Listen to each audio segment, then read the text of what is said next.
जप वाली माला जो होती है, जाप करते हैं हम, 108 मनके की होती है। तो जो एक मनका होता है ऊपर, जिसमें थोड़े से धागे निकले होते हैं ऊपर, सबसे ऊपर, उसको कहते हैं सुमेरु। मेरे पास माला नहीं है, अन्यथा हम बताते। माला जो होता है सुमेरु,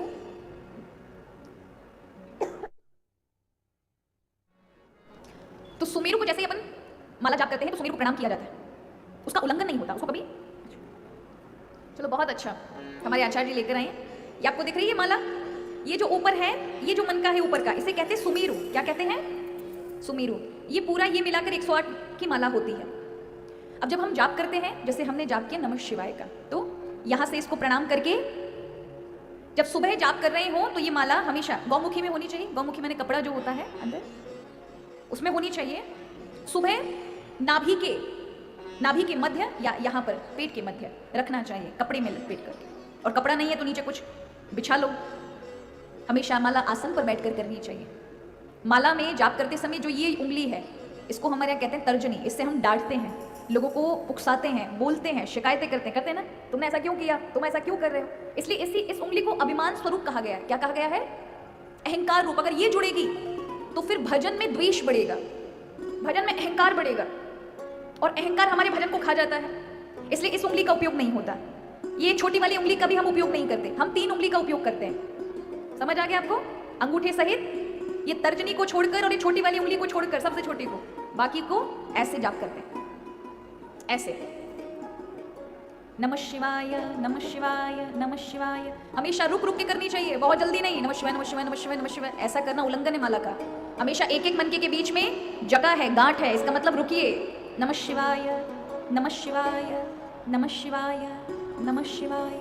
जब हम इसे पूरी करके यहाँ पर दोबारा से आते हैं, सुमेरु आने ही वाला है, तब सुमेरु का उल्लंघन नहीं करते, हमको माला तुरंत बदलनी पड़ती है, ऐसे पलटनी पड़ती है। फिर से आएंगे इस पर। यहाँ पर सुमेरु तक आने पर माला पूरी होती है। जैसे सुमेरु आया, हमें माला को तुरंत पलटना पड़ता है, उसका उल्लंघन नहीं करते। उल्लंघन करते हैं तो अपराध लगता है, माला वहीं की वहीं किया हुआ निष्क्रिय हो जाएगा, उसका फल नहीं मिलने वाला। इसलिए बहुत ध्यान रखें। इसका एक और कारण है कि ये जागृत भाव बना के रखता है। क्या सुमेरु आने वाला है तो जागृत भाव बना रहे कि आपने माला के एक एक मनके पर अपना ध्यान लगा कर रखा है। तो माला को कभी भी जब हम फेरें तो इस माला को कभी गले में नहीं डालना चाहिए। बहुत लोग माला फेरने के बाद गले में पहन लेते हैं, ये अपराध है। हमेशा अपनी माला को, क्योंकि ये ऊर्जा से संपन्न होती है, इसको भगवान के समक्ष हमेशा रखें और छुपा के रखें। हर किसी का स्पर्श उससे नहीं होना चाहिए, और जितनी ज्यादा उस पर जाप रहेंगे वो माला उतनी ही ऊर्जा से संपन्न हो जाती है। इसलिए अगर 1 लाख जाप जिस माला से हो गए हैं, वहां पर अगर एक माला भी जाप की जाए तो साधक को सिद्धि की अनुभूति कराने वाली है। इसलिए माला का, चाहे वो तुलसी माला हो, रुद्राक्ष माला हो, देवी जी का, भगवान शिव का, समग्र देवी देवताओं का रुद्राक्ष माला से जाप किया जा सकता है। भगवान श्री कृष्ण का, राधा रानी का भी जाप रुद्राक्ष से किया जाता है, किया जा सकता है। अनिवार्य रूप से यहाँ स्वीकृति दी है। तुलसी माला पर भगवान श्री कृष्ण का, नारायण का, श्रीमती राधा जी का, सीताराम जी का, भगवान विष्णु के किसी भी स्वरूप का जाप किया जा सकता है। अगर किसी के पास रुद्राक्ष नहीं है तो तुलसी माला पर शिव नाम भी जाप किया जा सकता है। लेकिन तुलसी से कभी देवी जी का जाप नहीं करना ना, भगवती पराम्बा का जाप तुलसी माला से नहीं करना। हमेशा रुद्राक्ष की माला से करो, कमल गट्टे की माला से करो, मूंगे की माला से करो, लाल रंग का जो मूंगा आता है, लाल चंदन की माला से करो। लेकिन रुद्राक्ष की माला यदि आप उपयोग में लेंगे तो ये शक्ति से संपन्न होती है, आपको तुरंत फलीभूत फल प्रदान करेगी। अन्य मालाओं को थोड़ा समय लग सकता है, किंतु रुद्राक्ष माला की शक्ति अनंत है, ये शिव शक्ति का ही रूप है। इसलिए देवी के जाप में हमेशा रुद्राक्ष माला का ही उपयोग करना। और रुद्राक्ष की माला जितनी छोटे दाने की होगी उतना जाप की माला फल प्रदान करने वाली है। और इससे भी छोटी, ये तो बड़े हो गए, इससे भी छोटे मन के आते हैं, वो रुद्राक्ष की माला गले में पहनने के लिए होती है, उसे हमेशा गले में पहनिएगा। जब भी माला जाप करें तो नीचे का आसन पर विशेष ध्यान दें। आसन बहुत प्रकार के बताए हैं, मृगासन बताया है, कुशासन बताया है, बागंबर आसन बताया है। एक बात अवश्य कहूंगी, देखो आज के युग में ये सब आसन प्राय सुलभ भी नहीं है, जीव हत्या करना अपराध है। सबसे बढ़िया आसन है ऊन का आसन लो। देवी के जाप कर रहे हो तो लाल रंग का आसन हमेशा लेना। भगवान कृष्ण का, भगवान शिव का जाप कर रहे हैं तो सफेद या पीले रंग का आसन। पीला अभ्युदय देने वाला है, संपत्ति देने वाला है, आनंद देने वाला है जीवन में, और हर व्यक्ति को आनंद चाहिए। मारण, मोहन, वशीकरण, तांत्रिक क्रियाओं के लिए काले रंग का आसन उपयोग में किया जाता है। किंतु अगर आप भक्त हैं, सात्विक हैं, और जीवन में आनंद चाहते हैं, माँ भगवती की कृपा, प्रभु की कृपा चाहते हैं, तो हमेशा पीले रंग का आसन ही उपयोग में लीजिएगा। जीवन में अशांति है, मन कहीं लगता नहीं है, ऐसे व्यक्ति को सफेद रंग का आसन, लेकिन कमल का होना चाहिए। हमेशा एक चीज की जो गलती करते हैं वो ये है कि हम आसन बिछा है तो बिछा ही रहने देते, फिर सबके पैर उस पर पड़ रहे होते हैं।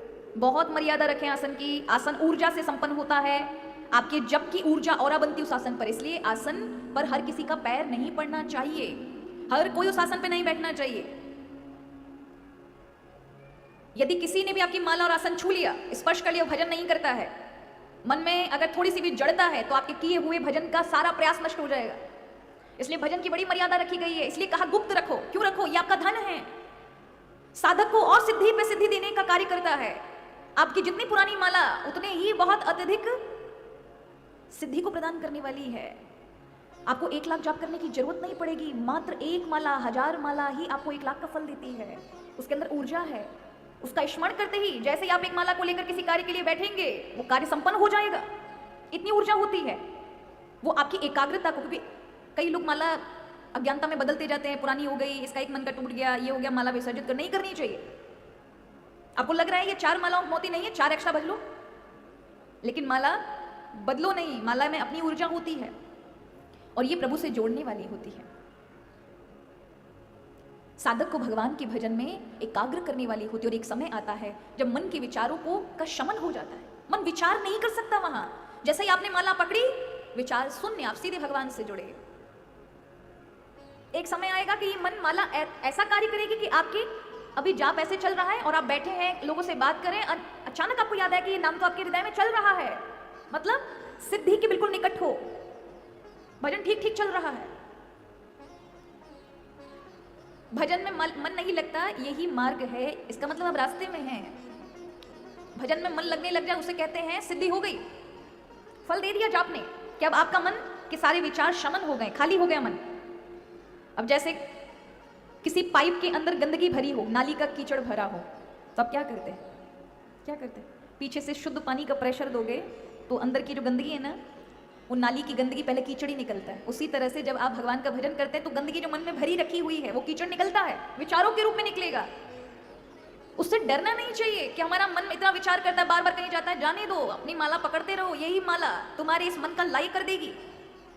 और एक समय आएगा सारे विचार गंदगी सब निकल के जा चुकी होगी और मन शुद्ध।